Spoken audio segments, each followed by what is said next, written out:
tayo pong lahat ay magsitayo at atin pong tawagin ang ating song leader. Amen. Magandang umaga po sa ating lahat. Handa na po ba tayong mawit? Amen. Amen. Kung handa na po tayong mawit, kuha po tayo ng ating hymnals. Habang iniintay po natin yung iba na nasa ilalim, umawit na po tayo. Let's sing The Banner of the Cross. Song number 165 sa ating mga red hymnals. Song number 165, let's sing The Banner of the Cross. The first stanza now, all together. There's a royal banner given for display to the soldiers of the King. As an ensign merry, lift it up today, while the swine someone's amen. Marching on, marching on, for Christ found everything but lost. And to crown him, toil and sing, make the banner of the cross. Though the foe may rage, let the standard and beneath its folds. As soldiers on the Lord, for the truth be not dismayed. Marching on, for Christ found everything but lost. And to crown him, toil and sing, lead the banner of the cross. Over land and sea, wherever man may dwell, make the glorious tidings known. And the story tell what the Lord shall claim his own. Marching on, for Christ found everything but lost. And to crown him, toil and sing, lead the banner all together. Last stanza. When the glory dawns, is drawing very near. Lakasan po natin ang ating pag-awit. Before our King, the foe shall disappear. All together, chorus. Marching on, for Christ found everything but lost. And to crown him, toil and sing, lead the banner of the cross. Amen. Napakasaya pong mawit sa Panginoon. Amen. Napakasaya pong mawit sa Panginoon. Amen. Amen. One more song. Let's sing Leaning on the Everlasting Arms. Song number 179 po sa ating mga red hymnals. Kuha po kayo ng ating hymnals para malakas ang ating pag-awit sa Panginoon. Song number 179. Let's sing Leaning on the Everlasting Arms. The first stanza now, all together. What a fellowship, what a joy divine, leaning on the everlasting arms. What a blessedness, what a peace is mine. Amen. All together. Leaning, safe and secure from all alarms. Leaning.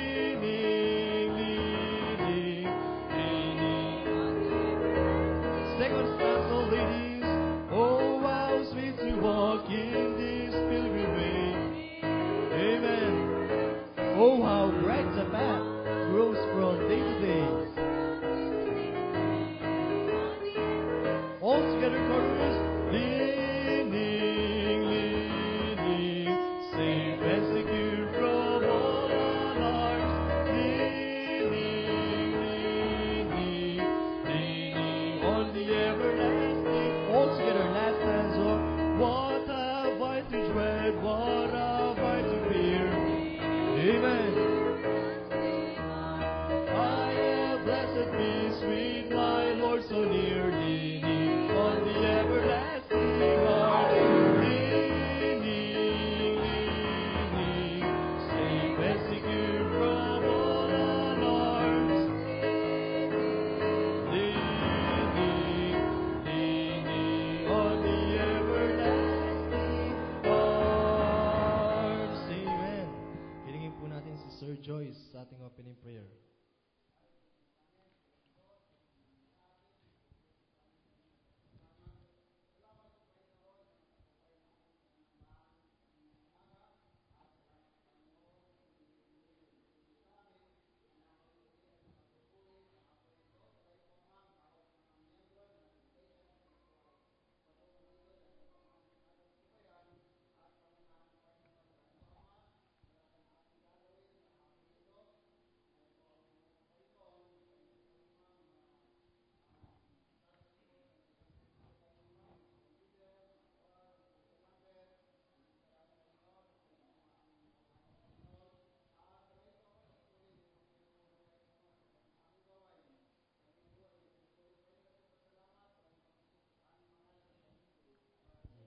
Amen. One more song. Let's sing This World Is Not My Home. Song number 193 sa ating mga red hymnals. Let's sing This World Is Not My Home. The first stanza na all together. This world is not my home. I'm just a passage through. Amen. Lakasan po natin. Angels beckon me from heaven's open door. And I bet that I know this world anymore. Amen. If heaven's not my home, the angels beg for me. And I think that sing a stanza, ladies. They are expecting me, and that's one thing I know. Louder, ladies.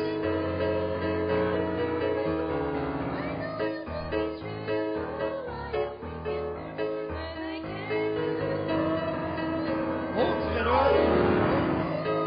Lord, I have a friend like you. If heaven's not my home, then Lord, what will I do?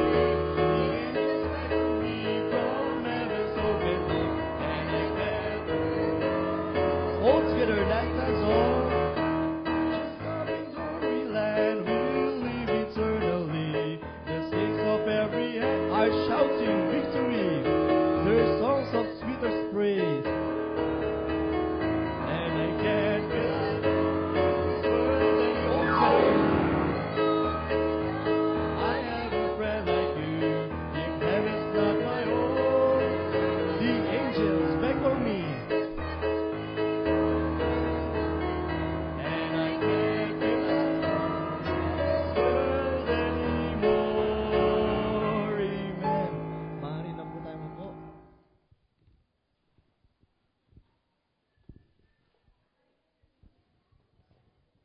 Amen. Kasaya pong umawit sa Panginoon. Amen. Okay, so bago po tayo dumako sa ating mga memory verses, atin munang recognize ang ating mga bisita. Pag natawag po, pwede ho bang sila ay tumayo? Teka, ayun pala. Si Mrs. Demi Tagyam, visitor of Sister LD. Amen. So, marami pong salamat. At si, pwede bang tumayo? Pangalan. Hindi pa naibigay sa akin yung visitor sa slip eh. Sige, sabihin ang pangalan mo. Yon, Juanito de Guzman. Maraming salamat. Siya'y kapitbahay namin doon sa bandang harap. Okay, so meron pa ho ba? Meron pa ho bang first time? Okay, so wala na. Wala nang first. Ay, meron pa pala, no? Pwede bang tumayo siya at sabihin ang pangalan mo?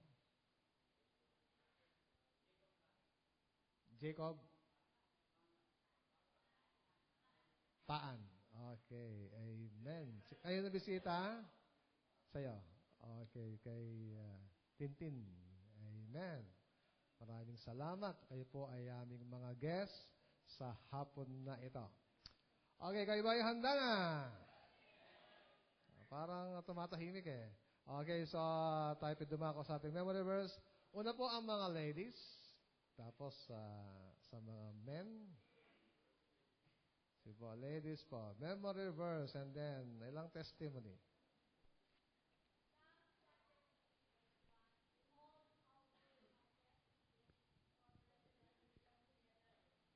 Amen. All the verse.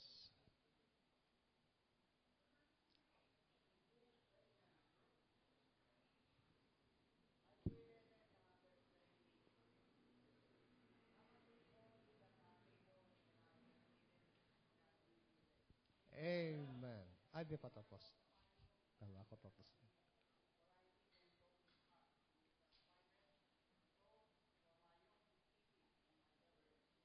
Amen. All the verse.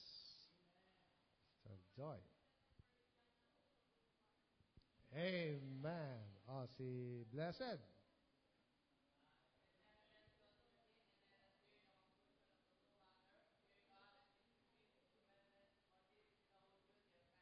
Amen. Oh, si Lori.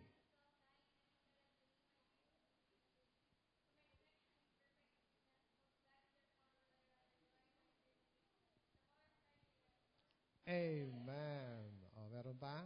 Si Praise. Wala siya, wala. Wala si Praise. So, tawag ka, tawag ka. Ako? Nabigla ako. Philippians 1:6, being confident of this very thing, that he which hath begun a good work in you will perform it until the day of Jesus Christ. Amen. So, roll the verse to Sister Jen.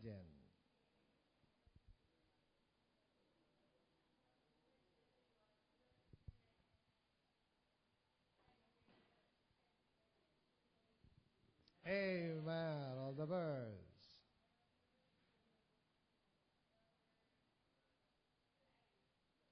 Sister Iris.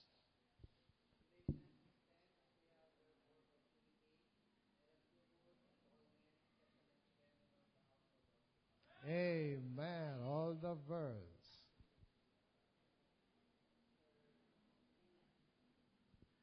Sister Christina.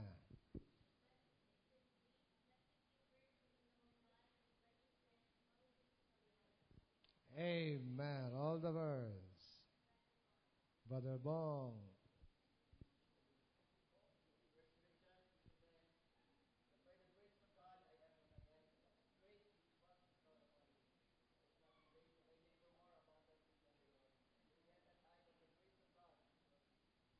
Amen. All the birds. Sister Gladys.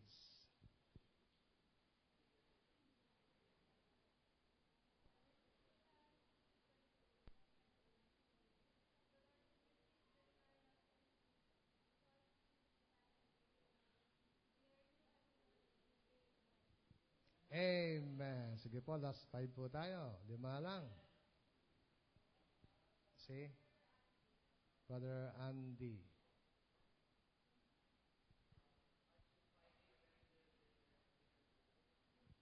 Amen. Roll the verse. Last 4 po tayo. 4 na lang. Ha? Ma'am Annette.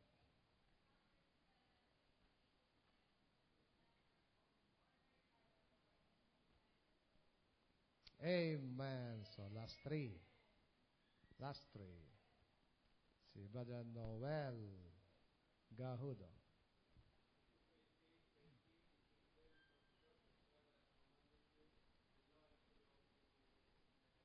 Amen. Last 2. 2 lang. Sister LB.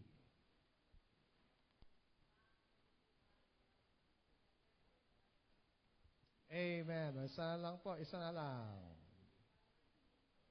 Angel.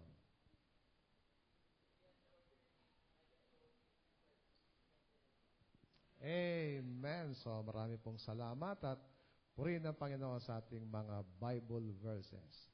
At ngayon po tayo dumako sa ating testimony. Totoo. Yung mga nag-birthday itong nakaraan na araw. Ating tawagin si Brother Blessed. Nasaan si Brother Blessed? Halika, Brad. Baba ka na.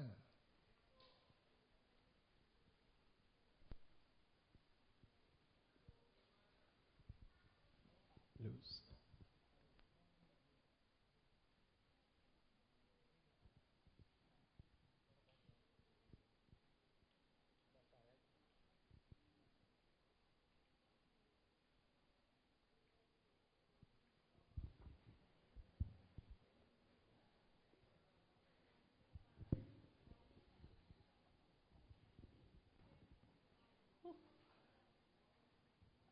Magandang hapon po sa ating lahat.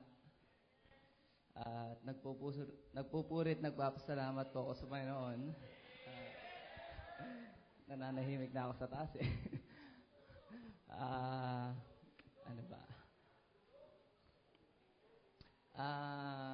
Yun nga po, birthday ko po noon Tuesday. At Taon na? 20 po. 20. Exactly 20. At papasalamat po ako sa Panginoon sa patuloy na katalunong pinagkakaloob niya sa akin sa araw-araw, paggabay niya. At kumbaga, yung kamay niya po patuloy na pinapakita sa akin, hindi lamang po dito sa church, kundi pati sa school, kung saan ang gaan po ng, kumbaga, yung flow po nung pag-aaral ko sa school ay hindi yung kamukha na iba na pressurized talaga. Saan binibigyan ka po talaga ng magaan na load pag sa labas ka. Tapos, iba yung na-experience mong mga pangyayari sa buhay mo kaysa dun sa mga na-experience sa mga ibang mga young people. Nagpapasalamat po ako at nakapag-aral ako sa Bible School, natapos ko. Tapos, salamat po sa Panginoon na binigyan niya ako ng training, katanungan, experience na hindi ko makukuha sa ibang lugar. Nagpapasalamat po ako sa Panginoon. Dito kami sa church na to napunta. At ginamit po itong church na to, hindi lamang po sa akin, pati na sa family ko para mag-grow kami. Kasi way back, nung hindi pa po kami Kristiyano, ay hindi po gantong buhay namin. Kung saan, yung blessing po ng Panginoon ay hindi mo mabibilang. Magmula nung naging Kristiyano po kami, especially naging Baptist po kami, pinagpala po lalo ng Panginoon ng pamilya namin. Tapos, nung nag-aral po ako sa Bible School, ay yung kamay po ng Panginoon patuloy niya pinakita sa family ko, yung, kumbaga, nag-level up ang pamumuhay namin. Dahil yung, sabi nga, pag sumunod ka sa Panginoon ay papakita niya yung pagpapalang hindi mo pa nararanasan sa buhay mo. Wow. Then, nagpapasalamat po ako na still, Anong kulog? ano ba to? Nauubusan ako. Kinakabahan po talaga ako eh. Ano ba sasabihin ko? Basta po, marami po akong kumbaga, may papasalamat sa Panginoon sa, kumbaga, yung mga pangyayaring minsan hindi mo inaasahan, binibigay niya para mag-grow ka, para hubugin ka niya sa hinaharap. At nagpapasalamat po ako ngayon, kasama ng mga kabatch ko, nakapag-aral po kami sa labas, kung saan patuloy po kami ginagamit na instrumento ng Panginoon para maging testimony sa mga young people nitong church po natin to, kung saan kahit nag-aaral ka, pwede kang maglingkod. Kaya yun po ang pinapasalamat ko sa Panginoon na iniingatan niya po patuloy yung bawat sa amin. Patuloy niyo po kami pag-pray sa bawat ginagawa namin na patuloy pong gumawa ang kamay ng Diyos sa buhay namin. Kasi hindi pa po tapos gumawa ang Diyos sa buhay natin habang nabubuhay po tayo. At nagpapasalamat po patuloy pag-pray niyo po patuloy yung family namin, lalo kaming lumago, lalo kaming maging faithful sa ginagawa namin, pagsuporta namin dito sa ministry. At yun lang po, binabalik ko po ang kapurihan sa Diyos. Amen. So maraming salamat. Ating patuloy na pag-pray si Brother Blessed. Sa kanyang pag-aaral ay nandun palagi ang magandang patoo para sa patuloy na sino? Ate Ses. Ate Ses. Sir Princess.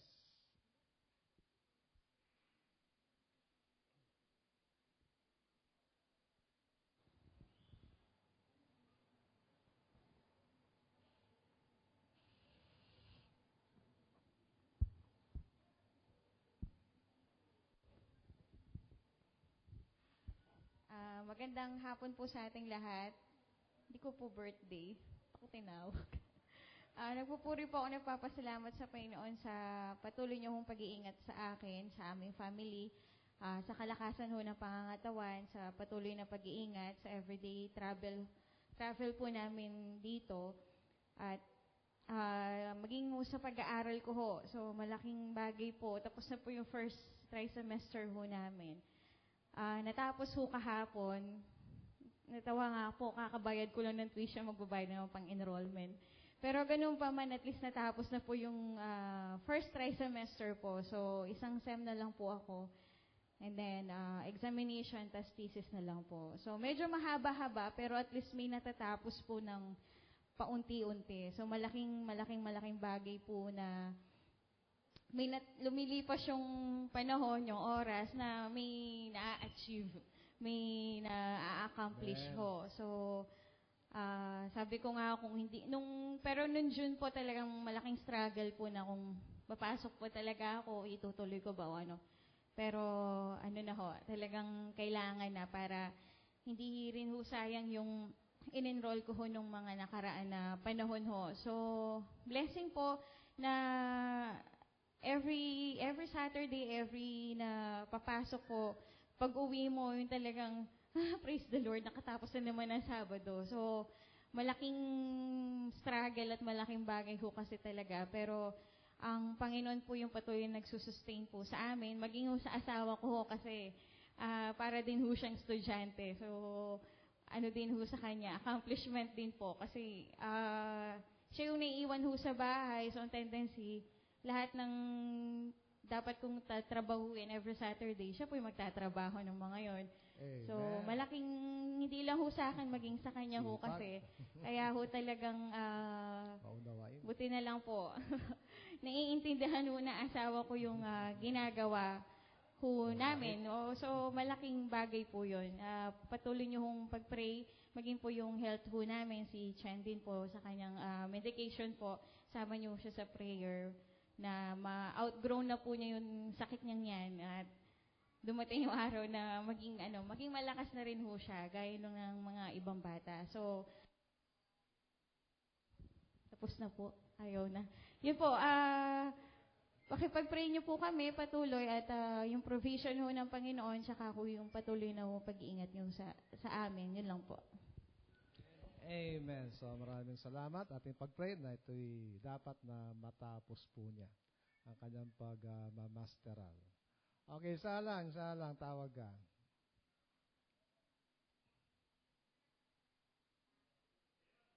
Si?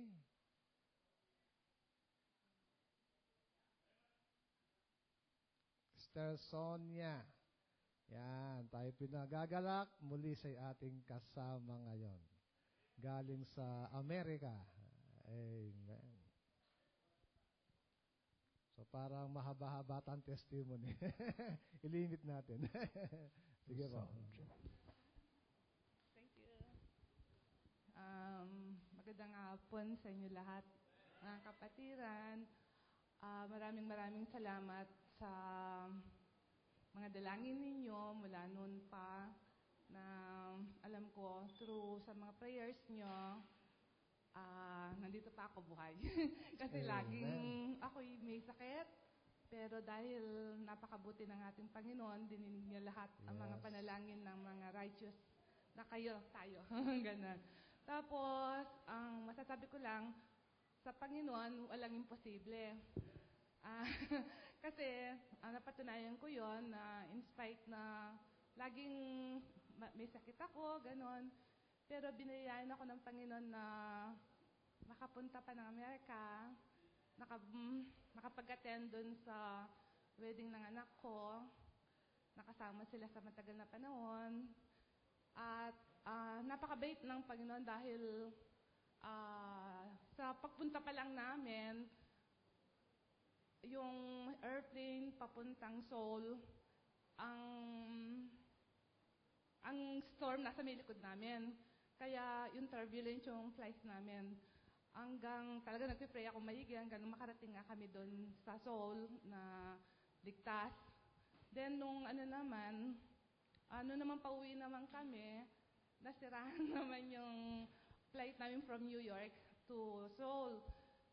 Na bago talagang nag-take off siya, buti nakita na may mechanical problem pala yun. Kung hindi, puputok kami on air.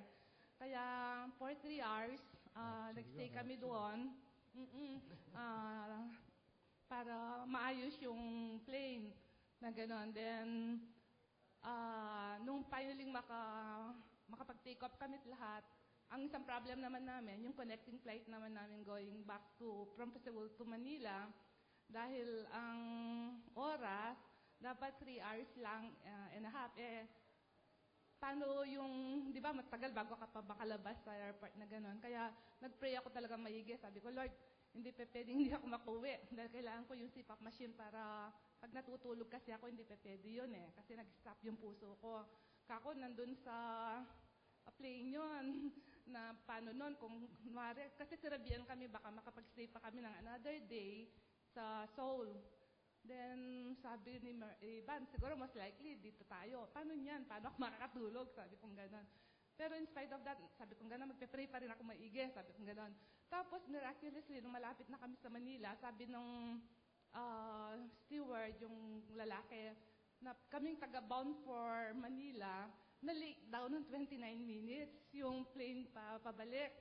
Kaya, sabi nga nang pwede kami. Kaya ang ginawa nila, sinakay kami dun sa trolley na bilisan para lang antayin kami dun sa tarmac ng ganon.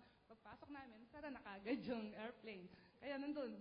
Tapos yung napakagagandang na masasabi ko, yung kasing brother ko na nagpaaral sa akin sa college, talagang 74 years old na siya. Madami siya talagang problem sa heart niya, sa kidney. Nagkaroon na kasi siya ng kidney transplant. Madaming recently, madalas na parang namamatay siya na gano'n. Nakomoto siya ng ilang araw, tapos nung magising siya, hindi na makagalaw yung mga kamay niya. Tapos hanggang finally, ilang buwan din na nasa rehab siya na para makakilos lang yung gano'n. Kaya lang usapan namin, sabi kong gano'n sa kanya, Kuya, wag kang bibigay, magkita muna tayo. Sabi kong gano'n, ako rin magpapalakas para magkita tayo. Then, yun nga, winil ng Panginoon na from New Jersey, nakapunta kaming Chicago for 14 hours na long trip na gano'n. Nagkita kami ng kuya ko. Para bang nabigyan siya rin ng extra strength, parang yung, di ba pag nasusunugan ka, na biglang malakas kang gano'n. Tapos nung nandun kami for 4 days, nailibot pa niya kami, when in fact na on oxygen siya palagi, on a 24-hour. Tapos nung, nung makalis kami, nung tumatawag ako sa kanila, from New Jersey sa kanila, laging sinasabi ng ate ko, ang kuya ko nga daw, ay laging natutulog na gano'n. Na kasi kanya, ang nalalakad lang ng kuya mo, mga ganyan lang, ganyan, lagi may oxygen siya. Kaya sabi ko, napakabait talaga ng Panginoon. Sabi ko, kung paano tubugon talaga sa panalangin. Sa madaming instance doon, hindi ko na lang pwede may kwento lahat, nandun lagi ang Diyos kung paano kami ginabayan palagi. At malaki talagang pagpuri ko sa Kanya, pasalamat, na wala ako ngayon kundi sa Kanya. Kaya nga, I am what I am by the grace of God. Amen. Amen. So marami pong salamat. Sila po'y ginabayan at piningatan ng Panginoon. At ngayon po tayo dumako sa ating special number. Atin pong tawagin ng duet.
Muli po tayo tumayo at nag-performers for the special number. Page number 32 po, let's sing Since Jesus Came Into My Heart. Page number 33 po sa ating mga red na hymnals. Choir, please prepare. All together, let's sing the first and song. What a wonderful change in my life has been wrought since Jesus came into my heart. I have light in my soul, for it's long I have sought, since Jesus came into my heart. Since Jesus came into my heart, since Jesus came into my heart, lots of joy o'er my soul like the sea billows run. Since Jesus came into my heart, I have ceased from my wandering and going astray. Since Jesus came into my heart, and my sins which were many are all washed away. Since Jesus came into my heart, since Jesus came into my heart, since Jesus came into my heart, lots of joy. Billows roll, since Jesus came into my heart. I'm the sense of a hope that is steadfast and sure, since Jesus came into my heart. And no dark clouds of doubt now my pathway obscure, since Jesus came into my heart. Since Jesus came into my heart, since Jesus came into my heart, lots of joy o'er my soul like the sea billows run.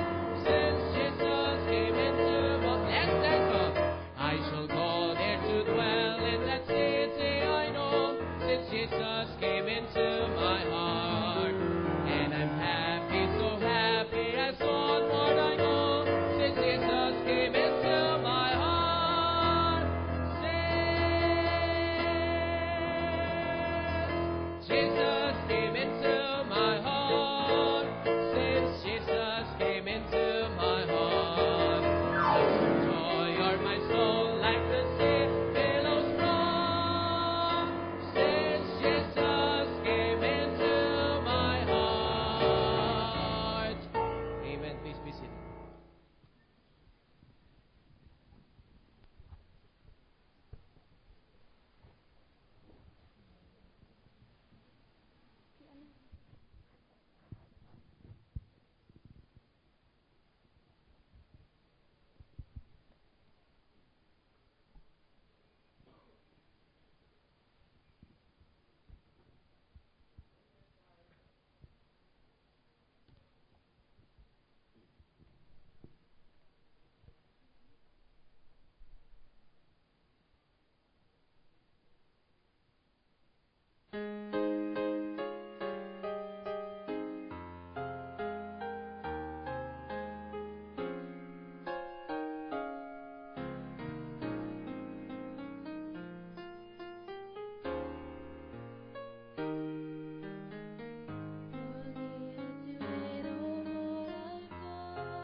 all stand, please.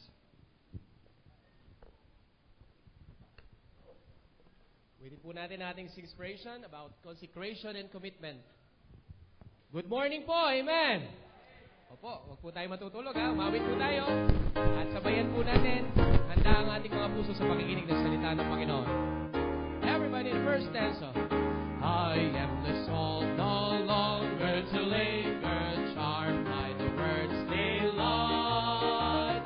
Things that are higher, things that are nobler, things have alert my sight. I will hasten to Him, hasten so glad and free. Jesus, grace as highest, I will come to Thee.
Amen. So tayo po ay yumuko muna at dumako sa panalangin. Amang Diyos, marami pong salamat at muli sa iyong biyaya kami po ay nakakapagbigay papuri po sa inyo sa mga mensahe po ng awitin Panginoon. Ito po ay nagbibigay katagan, kalakasan sa amin para patuloy na magtiwala po sa inyo at sumunod sa inyo, Panginoon. At muli kami ihanda po ninyo sa iyong mga salita na mahayag sa iyong anak na gagamitin. Siya po i-empower po ninyo at sa mga bisita po namin sa iyong banal na Espiritu ang patuloy na mangusap, kumilos sa kanilang buhay, Panginoon. Kayo pong may taas, dalangin namin to sa tanging pangalan po ng aming Panginoong Yesus. Amen. Okay, so tayo po ay pwede nang magsiupo muna habang ang kawasala po ay bumabalik sa kanilang lugar. Amen. At tayo po ay nagpapasalamat sa mensahe kaninang umaga. Amen po? Ito'y patungkol sa the second coming of Christ. Okay, so ating pong patuloy pong pagpray ang ating mga pastor sa kanya pong gawain doon sa Pasig bilang tagapagsalta. At muli kayo ho ba ay handa ng makinig? Amen? Okay, so nais ko pong tawagin ang ating tagapagsalta, Pastor De Vera.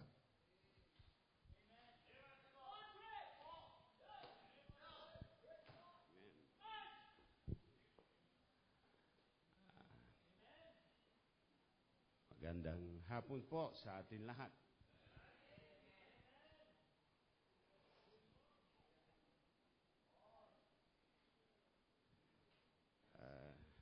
Praise the Lord. Nandito tayo uli. Amen?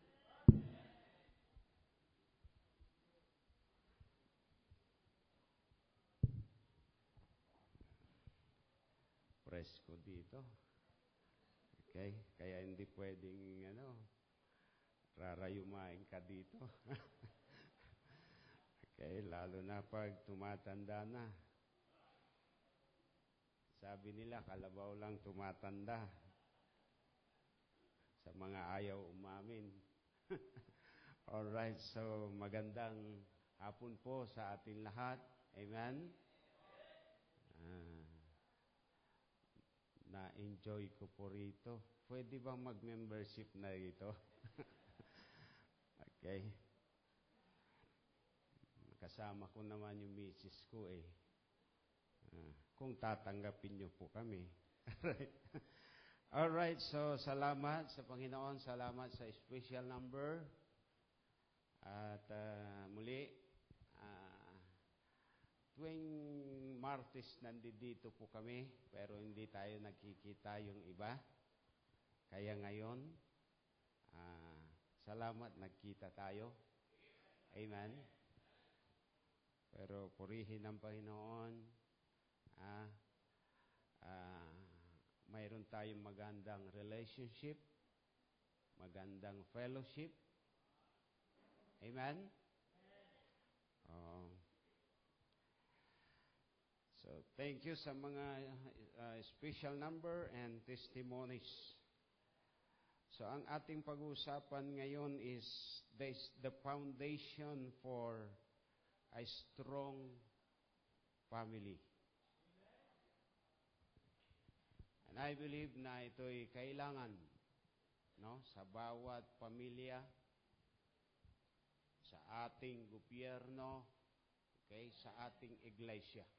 Sapagkat kung mayroon tayong strong family, mayroon tayong strong church. Amen? Mayroon tayong strong government. Alright? At ang pundasyon dito, mga kapatid, na minamahal, ay ang kalooban ng Diyos. Oo. Yung Ten Commandments, alam natin yon. Okay? Yung moral law. Alam natin lahat yon. Sa banal na kasulatan, maraming laws. Okay? Mga batas ng Panginoon. At ang Ten Commandments, ibinigay sa atin yan. So, God gave them not to hurt us, but to help us. kung hindi natin ito susundin, ito'y sa ating kasirahan. Amen? Not to hamper us, but to release us. Not to punish us, but to protect us. Alam niyo ho, mga minamahal, dahil Kristiyano na tayo yung dapat kakitaan ng kabanalan. Tayo yung mga tinatawag na law-abiding people.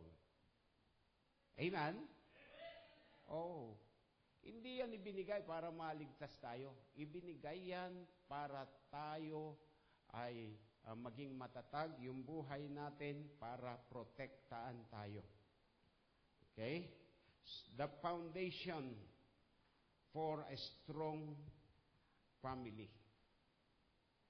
At ito po ang ating pag-aaralan ngayong hapon. So tayo pong lahat ay tumayo bilang paggalang sa salita ng Panginoon Diyos. Okay? Please open your Bible in the book of Psalms, chapter 127. Huwag kayong magulat sapagkat yung sinabi ko kanina una ay sa Exodus yun. Pero dito tayo sa Psalms 127, verse 1. The foundation for a strong family. Okay? Ang sabi po dito, except the Lord build the house, they labor in vain that build it. Except the Lord keep the city, the watchman waketh but in vain. Manalangin po tayo. Diyos na makapangyarihan sa lahat, muli kami po ay dumudulog sa trono ng iyong biyaya. Pagpalain mo po ang iyong salita na aming pagbabasihan sa aming pag-aaral ngayong hapon. Tulungan mo po, Diyos, ang aking mga kapatid na kamag-aral. Ihanda mo po ang kanilang mga puso at bigyan mo po kami ng bukas na pang-unawa sa iyong salita. Pagpalain mo po ang bawat anak mo upang kami po, Ama, ay maging pagpapala rin sa iba. Lord, patawarin mo rin po kami sa aming mga kasalanan na gagawa laban sa inyo, sa isip, sa salita, at sa gawa. Kahabagan mo po kami, Panginoon. Lahat ng ito ay aming dalangin sa tanging pangalan ng iyong anak na aming Panginoong Hesukristo. Amen. Amen. You may be seated, please. Okay? Ang sabi po dito, except the Lord build the house, the family, they labor in vain that build it. Except the Lord keep the city, the watchman waketh but in vain. Dapat ang sentro ng pamilya ay ang Panginoon. Amen? Sapagkat pagka ang Panginoon ang nasa sentro ng ating pamilya, magkakaroon tayo ng matatag na pamilya. Ang sabi sa Exodus chapter 20 verse 2, Thou shalt have no other gods before me. Nabanggit ko na rin kanina ito, mga kapatid. So every 30 seconds, there is a divorce in the Philippines. Ayon sa and every fourth child born in our country is born to an unwed mother. Makikita natin, mga kaibigan, mga kapatid na minamahal, thousands of years ago, God gave the 10 values for family living. Ang tawag dyan, they are called the 10 Commandments. Yung moral law. Okay? Alam natin sa Bible, mayroong tinatawag na moral law, mayroong dietary law, mayroong sabbatical law. Kung alam nyo yung lahat ng law, okay? Kung kaya niyong sumunod, sundin lahat ng law, sabi nila, diyan ang paraan ng kaligtasan. Pero hindi. Ang nakasunod lang ang Panginoon. Amen? Hello? Pero alam niyo mga kapatid na minamahal, ibinigay itong moral law sa atin upang atin pong maging pattern sa pamumuhay at sumunod tayo na mayroong pong paggalang sa salita ng Diyos. They are called the 10 Commandments. These are values that last for a long, long time. They are the foundation on which our entire judicial law system has been built. The 10 Commandments are about the only thing that Jews, the Muslim, and Christian will agree on. Ito po, mga kapatid na minamahal, napakahalaga po, no? Na dapat alamin ito. Okay? Sapagkat ang Diyos po ang nagsasabi. Alright, pagka nilabag mo yung first 4 ng 10 Commandments, nagkasala ka direkta sa Diyos. Hello? At pag nilabag mo yung last 6 commandments, okay, nagkasala ka sa Diyos at the same time, nagkasala ka sa magulang, sa tao. Amen? Kasi nandun yung thou shall not kill, thou shall not, yun nga, okay, commit adultery, lahat yan. Obey your parents. Alam niyo mga kapatid na minamahal, napakahalaga po na ito ay alam natin. Amen? Oo. Kung ang batas ng Panginoon lalabigin natin, hindi natin kayang sirain. Tayo ang masisira. Amen? Pag nilabag mo yung batas ng gravity, hindi mo masisira yung batas ng gravity, lulundag ka dito sa mataas na building na ito, pagbagsak mo, patay ka. Okay? Mga kapatid na minamahal, the same thing. Likewise, there are spiritual laws na gusto ng Diyos na ating tahakin ito. And they are not 10 suggestions, they are 10 commandments. Okay? They are not optional. Okay? Ito po yung utos ng Diyos na pagka sinunod po natin, tayo pagpapalain ng Panginoon. I-bless ang ating buhay. Makikita sa ating Christian life, no? Ang kabanalan. At dapat alam natin ang tama at mali. As a Christian, alam natin ang tama at mali. Hello? But sad to say, na sometimes, kahit alam mo na yung tama, hindi mo ginawa, kasalanan yun. Hindi lang yung gumawa ka ng kasalanan o labag sa kalooban ng Diyos. Dalawang kasalanan ang pwedeng gawin ng Kristiyano. Yung sin of omission at saka yung sin of commission. Okay? Yung sin of omission, inuutos ng Diyos, hindi mo sinunod. Hello? At yung sin of commission, hindi inuutos ng Diyos, ginawa mo. Alright? So, we need to know what's right and what's wrong. Alam natin, mga kapatid, na minamahal na ito yung pamantayan ng ating buhay, Kristiyano. The foundation for a strong family. Now, titignan natin dito, mga kapatid, na minamahal, kung paano po ang utos ng Diyos, ang order po nito, mga kapatid, na minamahal, the order of the 10 Commandments are not by accident. They are not by accident. God intentionally put the first one first because it is the most important one. Thou shalt have no other gods before me. Ano ba yung Diyos na tinutukoy doon, mga kaibigan ko, mga minamahal, no? Hindi yung Diyos na tunay. Kasi kung minsan maraming nagiging Diyos-Diyosan sa atin, kung minsan tao, pwede natin gawing Diyos-Diyosan. Yung siya na lang ang lagi mong pinagkakatiwalaan, nilalapitan mo, siya na lang pinaglingkuran mo dahil binibigyan ka ng isang bagay. O anumang bagay na pinahigitan mo sa Diyos, yan ay nagiging Diyos-Diyusan sa atin. And sometimes dyan na ang nangyayari, nagkakagulo. Walang matibay na pamilya sapagkat ang dinudiyos, pera. Ang dinidiyos, mga material na bagay.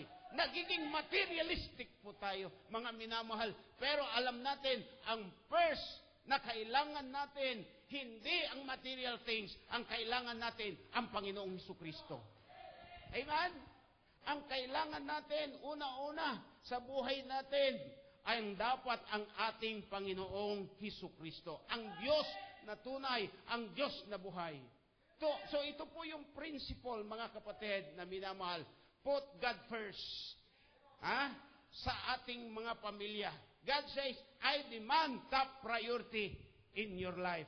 Mga kapatid na minamahal, sapagkat si Kristo po ang dapat dumakila sa buhay natin. Ang purpose ng ating Panginoon, no?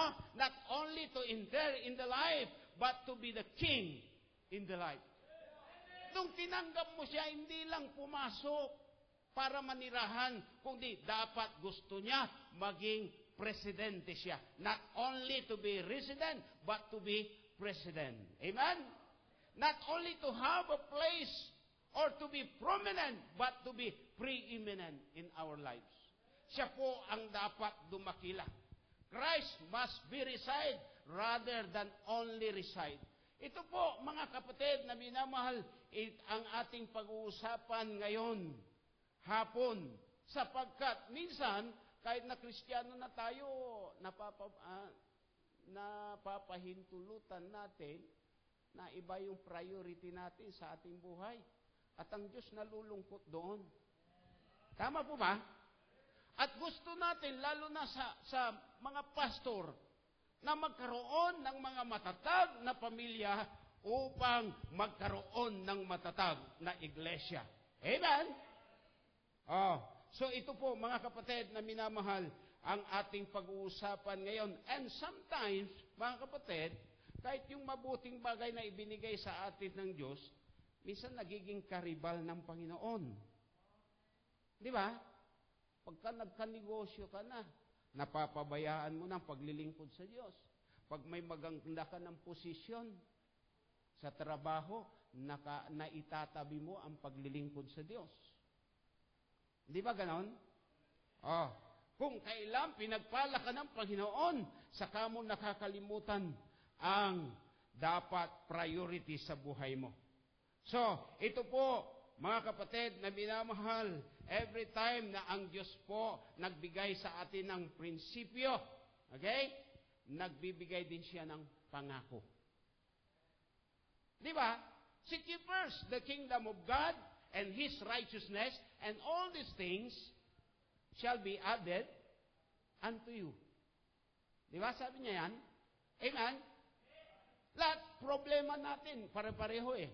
Pero pag inuna natin ng Panginoon, ang Diyos ang bahala sa problema natin.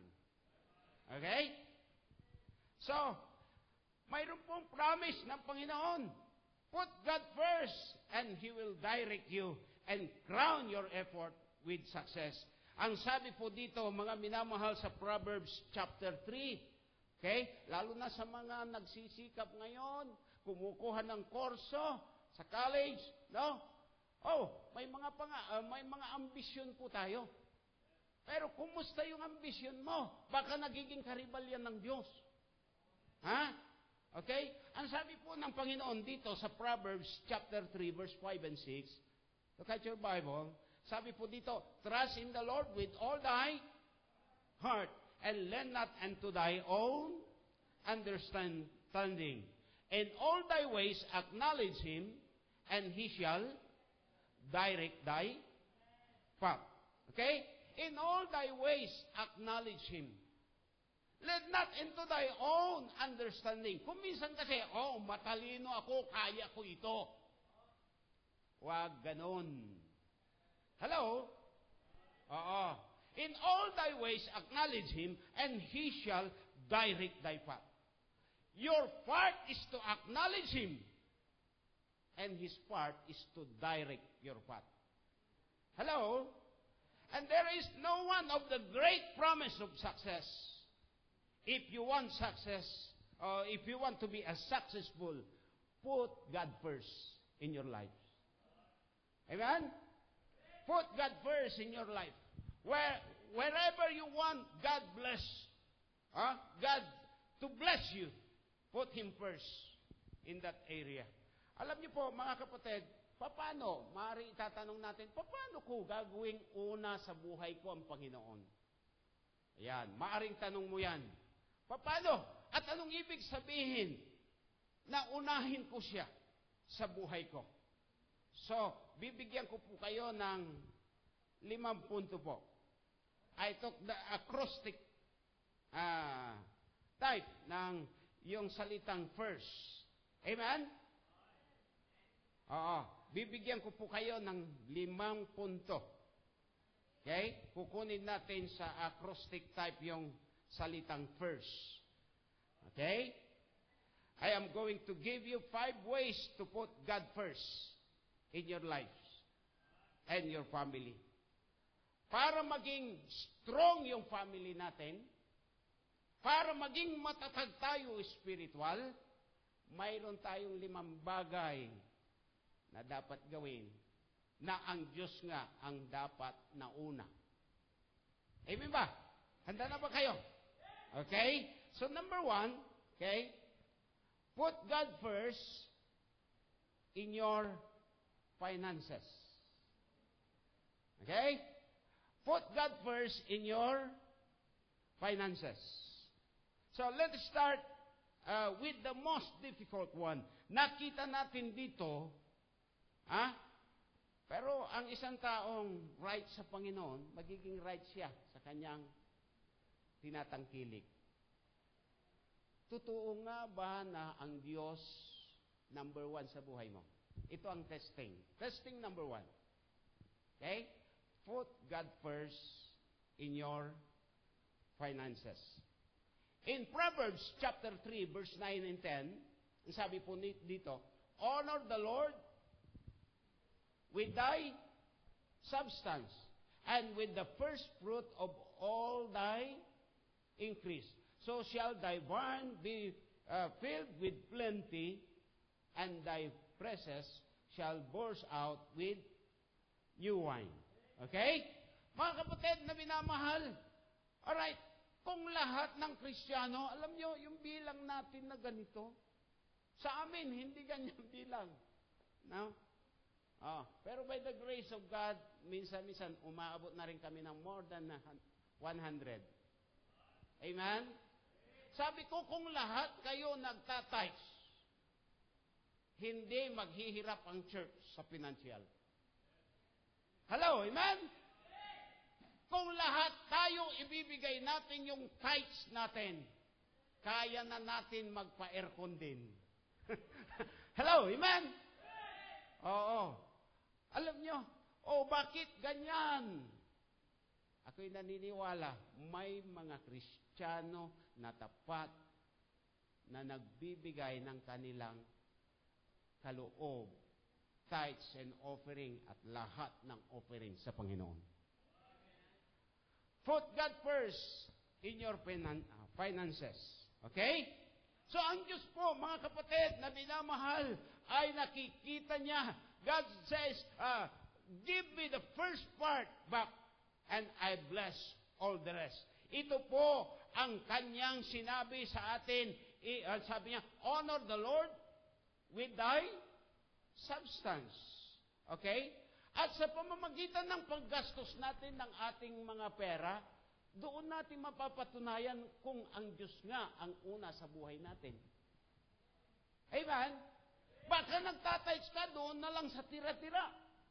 Alam niyo yung tira, para sa aso yan. Hello? Kaya sabi niya, siya ang dapat mauna. Mga kapatid na minamahal. So ito po yung unang testing, mga kapatid, kung paano mo ginagastos yung pera mo at kung paano ka nagbibigay sa Panginoon. In Deuteronomy chapter 14, look at your Bible, verse 23 up to verse 25, sabi niya, Thou shalt eat before the Lord thy God in the place which he shall choose to place his name. There, the tithes of thy corn, and thy wine, and thine oil, and the firstling of thy herd, sabi niya, and of thy flock, that thou mayest learn to fear the Lord thy God always. If the way to be too long for thee, so that thou art not able to carry it, or if the place be too far from thee, which the Lord thy God shall choose to set his name there, when the Lord thy God hath blessed thee, then thou, sabi niya, shall thou turn it into what? Into money, and bind up the money in thy hand, and shall go into the place which the Lord thy God shall choose. Now, hindi po dahilan, mga kapatid, alam niyo, sa Cabiao, seasonal lang kita ng maraming tao doon sa amin. Kasi magsasakay. Pero tinuturuan ko sila. Mabigat, dahil hindi ito yung palay para buhatin mo. Pero pwede mong ibenta para yung pera, yung tithes mo, madadala mo sa simbahan. Hello, amen? Oo. Mga kapatid na minamahal, dyan ngayon matitisting kung ang Diyos nga ang una sa buhay mo. Anumang mayroon ka, ibigay mo yung para sa Panginoon, hindi dahilan mabigat. Kung gusto mong ibigay sa kalooban ng Diyos. Kung gusto mong sumunod sa kalooban ng Diyos. Amen? Now, Deuteronomy chapter 14, verse 23. Ang purpose ng tithings is to teach us to put God first in our lives. Makikita natin kung paano. Ngayon, ano ba ang tithings? Alam na natin yan. 10% of your gross income. Amen? Simple lang. Okay? At bakit ako magtithes? Importante yan, mga kapatid na minamahal, para ang gawain ng Panginoon lalong umunlad. Praise God. Dito, sa San Fernando, sabi nga ni Sir John, ang city of San Fernando ay bilyonaryo.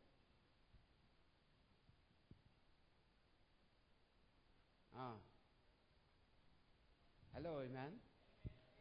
Nagbubong ang San Fernando. Dapat ang church ganun din. O nakikita natin